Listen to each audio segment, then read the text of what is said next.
Hi bro. ఆయన ఏంటన్నా ఈ రోజు కవిత గారు చేసిన కామెంట్స్ పవన్ కళ్యాణ్ గారి మీద ఏవైతే చేశారో అవి ఎట్లా చూడొచ్చు అన్న? సీరియస్ రాజకీయాలు ఏంటి, అసలు ఏం మాట్లాడుతున్నారు? ఒకటి చెప్తానన్నా, ఏం లేదు, కవిత గారు సీరియస్ గా రాలేదంట రాజకీయాల్లోకి. ఆ మాట అన్నారు. దానిపైన నేను ఒక కామెంట్ చెప్తాను. ఇప్పుడు సీరియస్ గా రాకపోవడం ఏంటండి? దాదాపు 10 సంవత్సరాలు ఆ పార్టీని నడిపించుకుంటూ ఎంతో కష్టపడి పార్టీని ముందుకు తీసుకెళ్తున్న పవన్ కళ్యాణ్ సీరియస్ గా రాకపోవడం ఏంటండి? ఒక పార్టీని అధికారంలో తీసుకొని తను కృషి చేశాడు. చంద్రబాబు నాయుడు గారు జైల్లో ఉంటే తన భుజస్కంధాలపైన వేసుకుని ఈ పార్టీని నేను ముందుకు నడిపిస్తున్నాను, నా పార్టీ ఈ పార్టీతో కలిసి నడుస్తుంది అని చెప్పి దగ్గరుండి రాజకీయాలను చూసుకుని, సో ఎన్నో అవమానాలు తట్టుకుని రాజకీయాల్లో ముందుకు వస్తే సీరియస్ గా లేకపోవడం ఏంటండి? కవిత గారు ఇంకొక మాట కూడా అన్నారు. ఏమన్నారు? అనుకోకుండా సీఎం అయ్యారు, డిప్యూటీ సీఎం అయ్యారు అన్నారు. అనుకోకుండా ఏంటండి? 10 సంవత్సరాలలో ఆల్రెడీ పార్టీ పెట్టినప్పుడు పవన్ కళ్యాణ్ గారు ఒక మాట అన్నారు.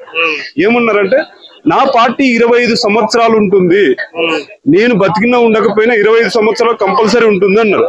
అలాంటి వ్యక్తిని పట్టుకుని అన్ఫార్చునేట్లీగా డిప్యూటీ సీఎం అయినారు అని కవిత గారు ఎలా అంటారండి? కవిత గారికి నేను ఒకటే చెప్తున్నాను, కవిత గారు దయచేసి సీరియస్నెస్ అంటే ఏంటండి మీరే చెప్పండి.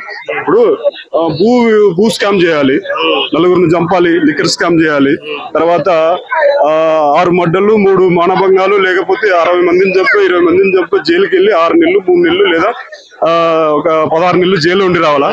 ఇంకోటి ఏంటి, బెయిల్ మీద తిరుగుతూ రావాలా? ఇదే సీరియస్నెస్ అంటే? ఇదే సీరియస్ పొలిటికల్ అంటే? సో అలాంటి పవన్ కళ్యాణ్ తెలియదండి. ఒకవేళ చేశాడనుకోండి అతను కూడా సీరియస్ అవుతాడు, కానీ ఇప్పుడు నిజాయితీ పరుడు అండి. సో ఇక్కడ ఏంటంటే అనుకోకుండా కావడం అనేది తప్పండి. తను అనుకోకూడా కంపల్సరీ, ఇప్పుడు మేము కూడా అనుకోలేదు డిప్యూటీ సీఎం అవుతా అని, అంత మాత్రాన మేము అనుకోకుండా అయినా అని అనడం తప్పండి. సో కవిత గారు దయచేసి ఆ మాట వెనక్కి తీసుకోండి. ఎందుకంటే ఒక ముక్కలో చెప్తాను, పవన్ కళ్యాణ్ అయినా ఎవరైనా కానీ ఒక ముక్కలో చెప్తాను, అనుకోకుండా ఎట్లయితారండి? ఎవరైనా సరే రాజకీయాల్లోకి వచ్చినాక ఏదో ఒకటి అనుభవించాలని అంటారు. 25 సంవత్సరాలు ఎప్పుడైనా అవుతాడు. అట్లాంటిది ఇప్పుడు తొందరగా అయ్యాడు అంతే. ఇప్పుడు ఒకటి చెప్తాను, దయచేసి కలవకంతో కవిత గారు మీరు ఇంకొకసారి ఆ మాట అనొద్దని ఆ మాట వెనక్కి తీసుకోండి. క్షమాపణలు కూడా అవసరం లేదు, మేము ఇంకొకసారి అనమని చెప్పండి అంతే.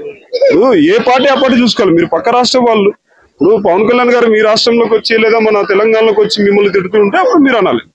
మిమ్మల్ని ఏం అనట్లేదని మీరు అనకూడదండి. అసలు ఆ అర్హత లేదండి అనడం.